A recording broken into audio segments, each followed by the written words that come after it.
माननीय श्री जगत प्रकाश नड्डा जी से अनुरोध करता हूं कि वो प्रधानमंत्री जी का स्वागत करें और सभी डेलीगेट से अनुरोध करता हूं कि कोई भी कृपया करके फोटो ना खींचे। माननीय अध्यक्ष जी। भारत के यशस्वी प्रधानमंत्री आदरणीय श्री नरेंद्र मोदी जी,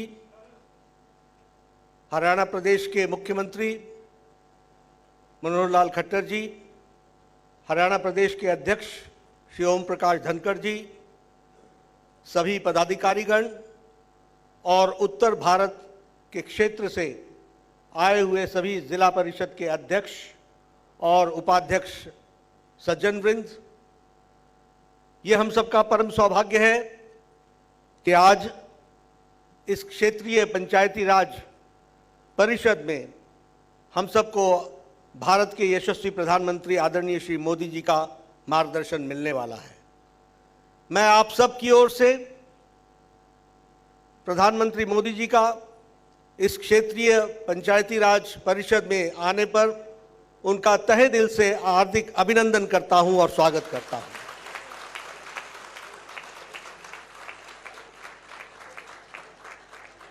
ये हम सबका सौभाग्य है कि प्रधानमंत्री जी जो देश के प्रधान सेवक हैं, जो देश के प्रधान प्रशासक हैं, दिन रात 140 करोड़ की जनता की सेवा में लगे हुए हैं।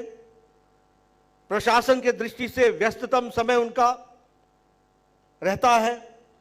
उसके बावजूद भी जब भी पार्टी ने किसी भी कार्य के लिए उनसे मार्गदर्शन मांगा, उनका समय मांगा, उनसे सलाह मांगी, ये हम सब के लिए गौरव की बात है, फक्र की बात है और सीखने लायक जैसी बात है कि प्रधानमंत्री मोदी जी हर वक्त पार्टी के लिए उपलब्ध रहे हैं और हम सबको मार्गदर्शन करते रहे हैं।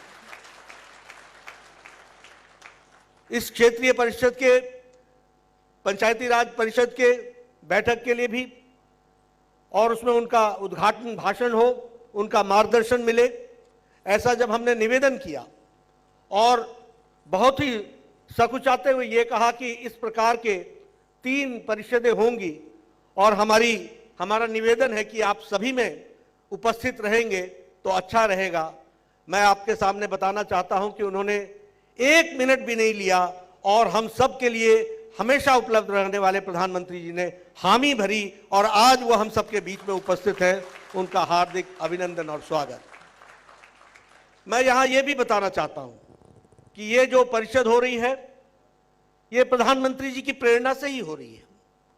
उनके द्वारा, उनके सूझबूझ से उन्होंने मुझे लगभग 2 महीने पहले कहा कि हमारे बीच में जो हमारे जिला परिषद के सदस्य हैं, जिला परिषद के अध्यक्ष हैं, जिला परिषद के उपाध्यक्ष हैं, हमारे मेयर्स हैं, हमारे डिप्टी मेयर्स हैं, हमारे नगर परिषद के अध्यक्ष हैं, इन सब की कहीं ना कहीं सेंसिटाइजेशन, उनकी ट्रेनिंग यह होनी आवश्यक है और इसलिए पार्टी को अपने तौर पर इसको आगे बढ़ाना चाहिए। मैं प्रधानमंत्री जी को बताना चाहूंगा कि आपके बताए रास्ते पर हम लोगों ने एक बहुत ही बृहत योजना बनाई। पिछले साल देश भर के सभी मेयर्स की ट्रेनिंग हुई और उनकी जानकारियां दी गई और इस वर्ष हम लोगों ने 3 ग्रुप्स में, एक ग्रुप जिसमें उत्तर भारत के सभी राज्य आ रहे हैं, आज यहां 7-8 अगस्त को, और इसमें 182 हमारे प्रतिनिधि भाग ले रहे हैं। उसी तरीके से 12-13 अगस्त को हावड़ा में, वेस्ट बंगाल में यह करने का तय किया है और वहां भी 134 हमारे डेलीगेट्स आएंगे और उत्तर भारत, पूर्वी भारत और नॉर्थ ईस्ट, इनके प्रदेश के जो हमारे जिला परिषद के अध्यक्ष हैं उनका वहां पर उनकी परिषद होगी। और उसी तरीके से हमारे तीसरा जो सम्मेलन परिषद होगी वह पश्चिम, मध्य और हमारे दक्षिण क्षेत्र के लोगों की होगी और उसमें भी बड़ी संख्या हाजिर रहने वाली है और उनका ट्रेनिंग होगी। मैं प्रधानमंत्री जी को यह भी बताना चाहता हूं कि जिला परिषद के सदस्यों की अलग से कार्यशाला हो रही है और देश भर में ऐसी 34 कार्यशालाएं हो रही हैं 2-2 दिन की, जिसमें जो भारतीय जनता पार्टी से संबंधित जिला परिषद का सदस्य है वह सब लोग इस ट्रेनिंग कैंप में आएंगे और 34 स्थानों पर यह ट्रेनिंग होगी। और मैं यह भी बताना चाहता हूं कि 15 ऐसे कार्यशालाएं पूरी हो चुकी हैं और इस महीने के अंत तक 34 की 34 हो जाएंगी। तो सभी जिला परिषद के अध्यक्ष, उपाध्यक्ष और सदस्यों का इस तरीके से ट्रेनिंग का कार्यक्रम रखा है। मैं यहां यह भी बताना चाहता हूं कि प्रधानमंत्री जी आपके नेतृत्व में जिस तरीके से पंचायती राज का सबलीकरण हुआ है, उनको जो ताकत प्रदान हुई है, वह सच में हम सब लोगों को प्रेरणा भी देता है और बहुत कुछ सीखने की गुंजाइश भी देता है। इसलिए आपने जो ये परिषद को आहूत किया है, इसका लाभ हमारे अध्यक्ष और उपाध्यक्ष जरूर उठाएंगे।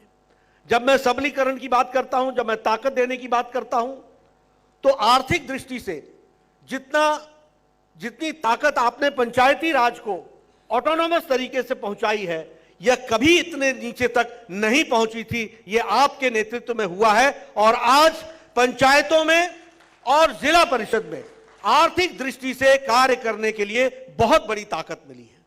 मैं अपने समय की बात नहीं बताना चाहूंगा।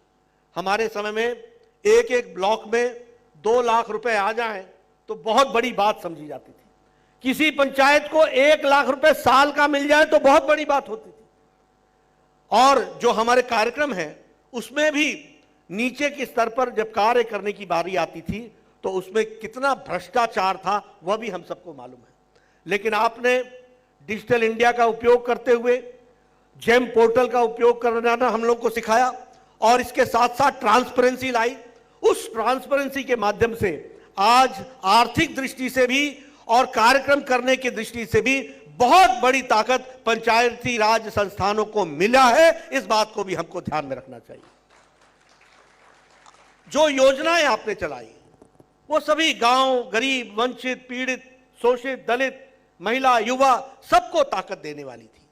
प्रधानमंत्री गरीब कल्याण अन्न योजना, आवास योजना, हर घर जल, ये सब, और इसके साथ साथ हमारे जो चुने हुए पंचायती राज के प्रतिनिधि हैं उनकी जिम्मेवारी भी बढ़ी है इन सब को पूरा करने के लिए। मैं आपके और प्रधानमंत्री जी के बीच में ज्यादा देर नहीं रहूंगा, लेकिन हां, बीते कल की कुछ बातें जरूर, एक बात जरूर याद दिलाना चाहूंगा। आज आप बहुत भाग्यशाली हैं कि प्रधानमंत्री जी का नेतृत्व हम सबको मिल रहा है। जब मैं 93 में एमएलए बना था तो उस समय इंदिरा आवास योजना होती थी और ब्लॉक डेवलपमेंट ऑफिसर बीडीओ मेरे पास आके कहता था कि नड्डा जी, आपको इस बार 2 पंचायतों में 1 मकान इंदिरा आवास योजना का मिला है, बताइए इसको किसको दें। मेरे लिए धर्म संकट होता था कि एक पंचायत में 2 पंचायत में 1 मकान किसको देंगे, 1 अनार 100 बीमार कैसे चलेगा। लेकिन आज मुझे खुशी है और आप भाग्यशाली हैं कि प्रधानमंत्री मोदी जी के नेतृत्व में 4 करोड़ प्रधानमंत्री आवास योजना में घर बन करके तैयार हुए हैं और वह दिए जा रहे हैं। यह पंचायतीकरण के सबलीकरण हुआ है। मित्रों, हम सब लोग समय का उपयोग करेंगे। मैं आपके और प्रधानमंत्री जी के बीच में ज्यादा समय न रहता हुआ मैं प्रधानमंत्री जी से आदरपूर्वक निवेदन करता हूं कि प्रधानमंत्री जी, आपका हम सबको मार्गदर्शन मिले और विश्वास दिलाता हूं कि आपके बताए रास्ते पर हम सब लोग चलेंगे और ताकत से भारत को मजबूत करेंगे। आदरणीय प्रधानमंत्री जी।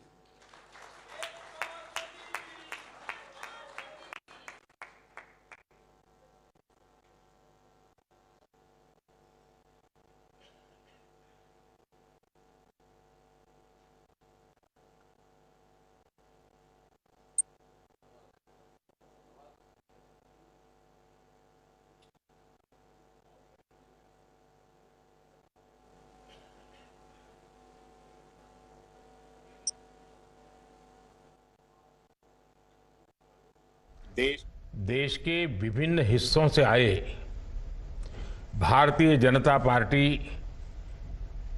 के कार्यकर्ता, जो कि इन दिनों जिला परिषदों के या जिला पंचायतों के अध्यक्ष के रूप में दायित्व संभाल रहे हैं, उपाध्यक्ष के रूप में दायित्व संभाल रहे हैं, और आज हमारे ये विशेष तो जम्मू कश्मीर से आए डीडीसी के अध्यक्ष भी हमारे बीच मौजूद हैं, उपाध्यक्ष भी मौजूद है।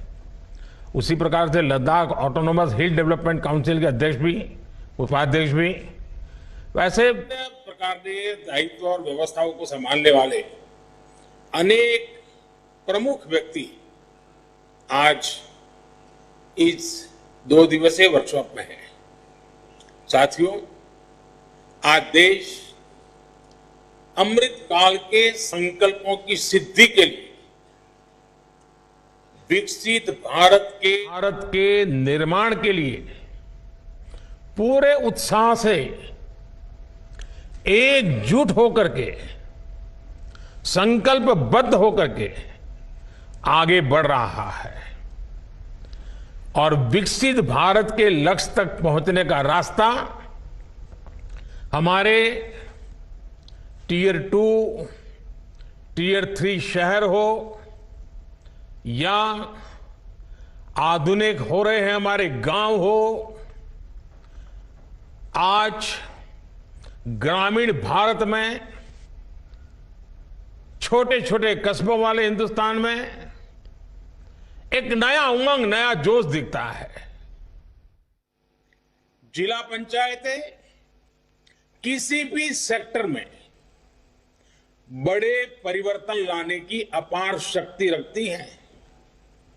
ऐसे में भाजपा के प्रतिनिधि के तौर पर आप सभी की भूमिका बहुत ही बड़ी हो जाती है।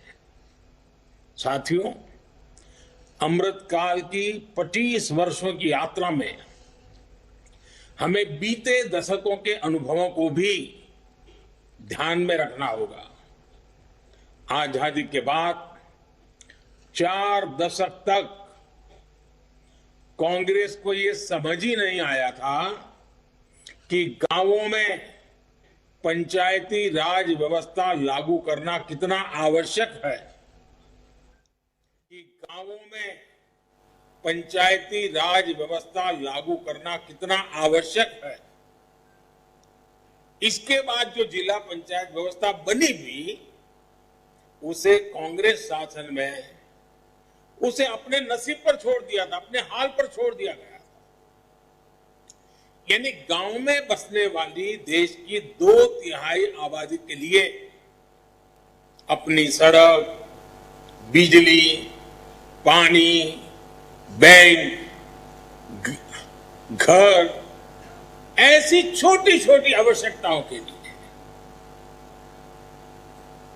जीवन की प्राथमिक सुविधाओं के लिए तरसना, यही उनकी नीयत बन गई थी, नियति बन गई थी।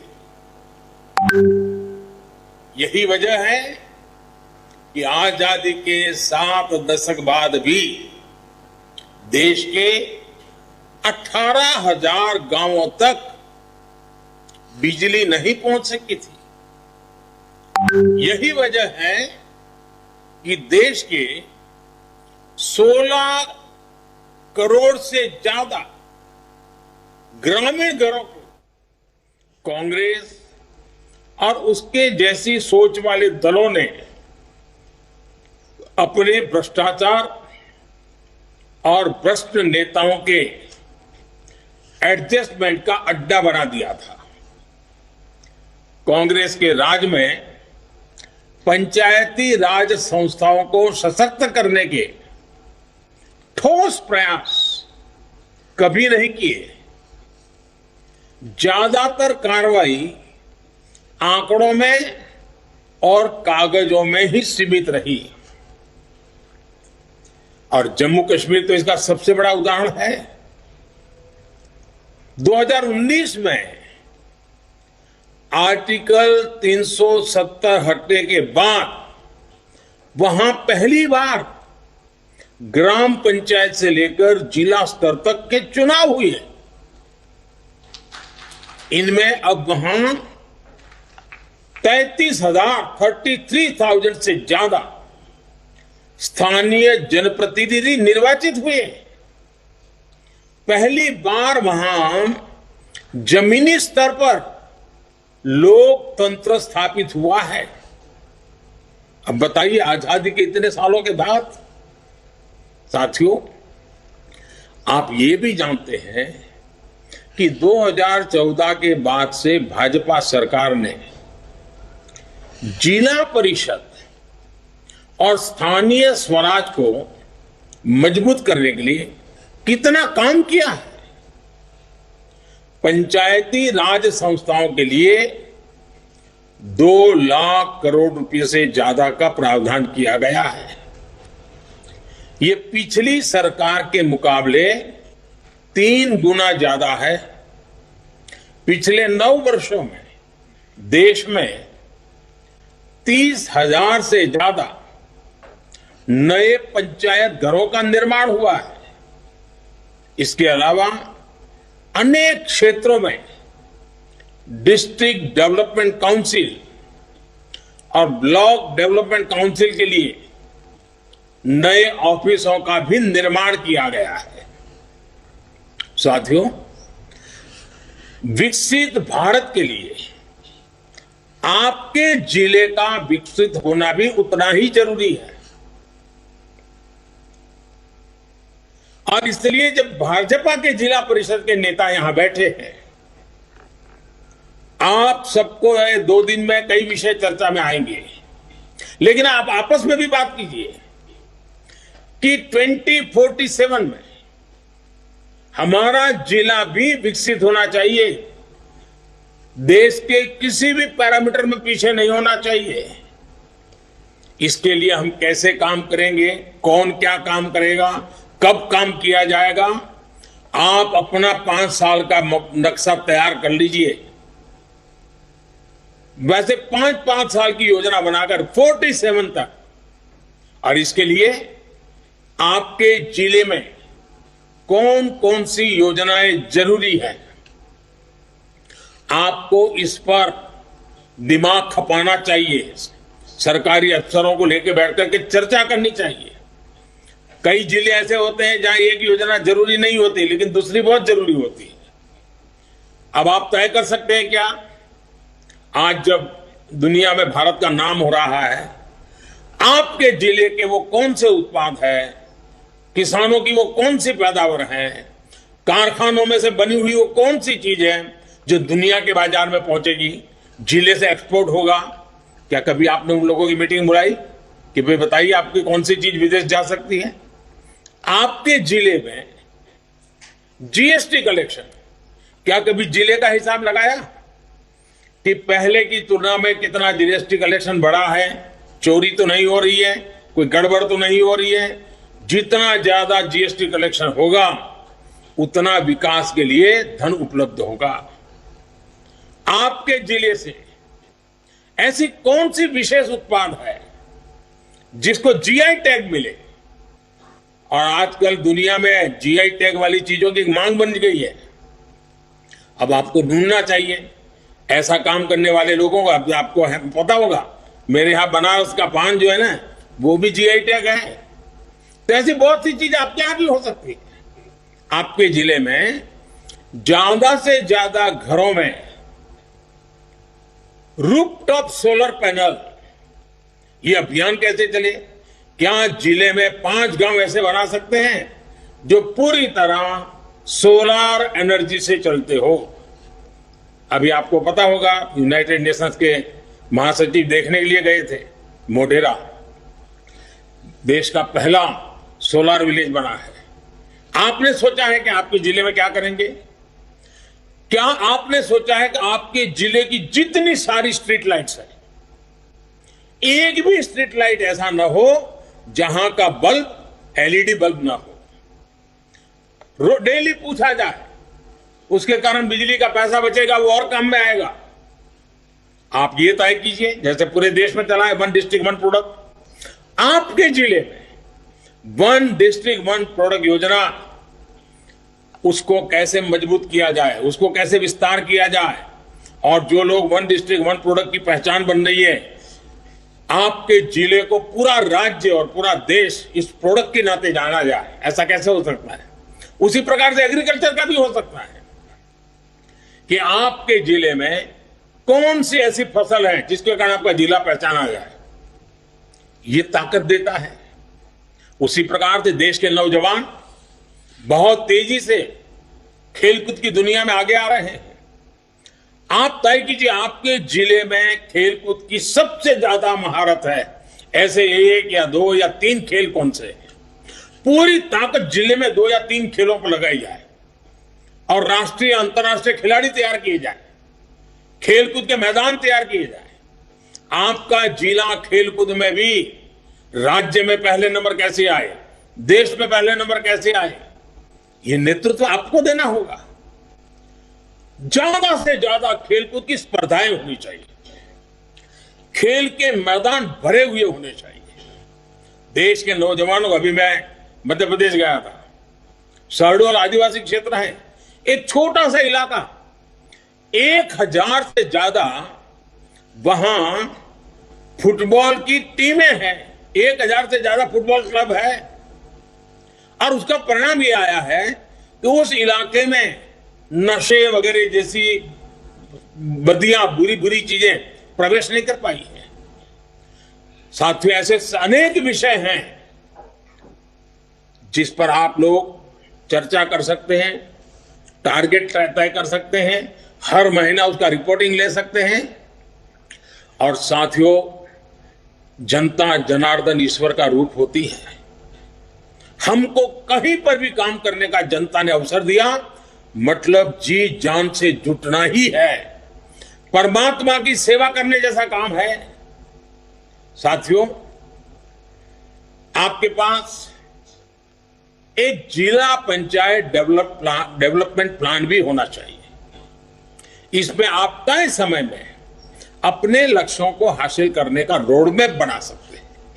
साथियों, भाजपा के प्रतिनिधि के तौर पर आपको पंचायत व्यवस्था का लाभ समाज की आखिरी पंक्ति में खड़े आखिरी व्यक्ति तक पहुंचाना है। और मैं आप जिला के नेताओं से आग्रह करूंगा, आप सप्ताह में 2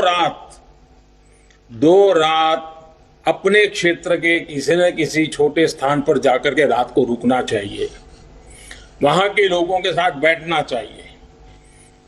सप्ताह में 2 दिन, ये कोई बहुत मुश्किल काम नहीं है, आप ये कर सकते हैं। कहीं गांव गए, रात को वापस आ गए, ऐसा नहीं, वहां रुकना मतलब रुकना है। आप देखिए, इतने से ही फर्क शुरू हो जाएगा। आप जानते हैं कि आज केंद्र सरकार हर योजना के 100% सैचुरेशन का लक्ष्य लेकर चल रही है। और ये तभी संभव है जब गांव गांव में हम इस लक्ष्य को हासिल करें, और जब हम 100% सभी हितकारी को 100% लाभ पहुंचाने में सफल होते हैं, तो जातिवाद भी नहीं रहता है, परिवारवाद भी नहीं रहता है, मेरा तेरा भी नहीं रहता है, भ्रष्टाचार के लिए जगह नहीं रहती है, सच्चे अर्थ में सामाजिक न्याय होता है।